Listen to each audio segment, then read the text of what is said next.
Services Committee. Congressman, why did you vote against it?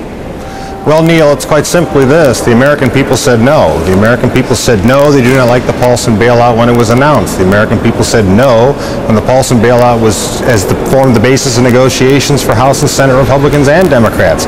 The American people said no despite how much gloom and doom and uncertainty was thrown at them.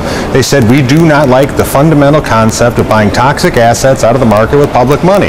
And instead of honoring the will of the people early on, this Congress and this president spread gloom and doom and decided they were going to set artificial deadlines to meet.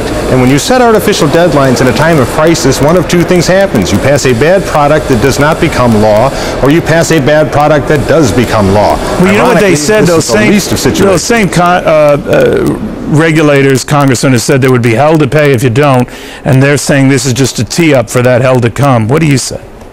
My argument is Congress now has time to act prudently and responsibly to come up with appropriate legislation to deal with the crisis. Throughout this entire situation, when the media elite lost their minds, when the Wall Street crowd and the Washington crowd ran around panicking, the American people sat down, looked at the stakes, understood them, and said, we know something has to be done, but not this. This is why I believe that it is time for President Bush to ask for Secretary of the Treasury Paulson's resignation. They seem to continue to be married to the idea of the toxic assets being removed with public money.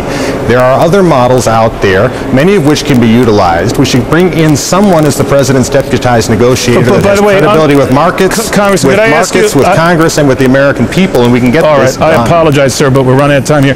Are you saying that better no deal, even a negotiated deal, than this deal? That's what you would live with?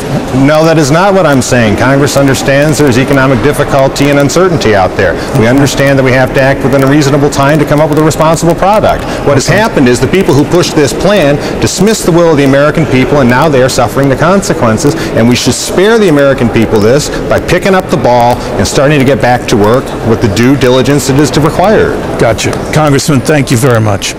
Thank you, Nick. All right.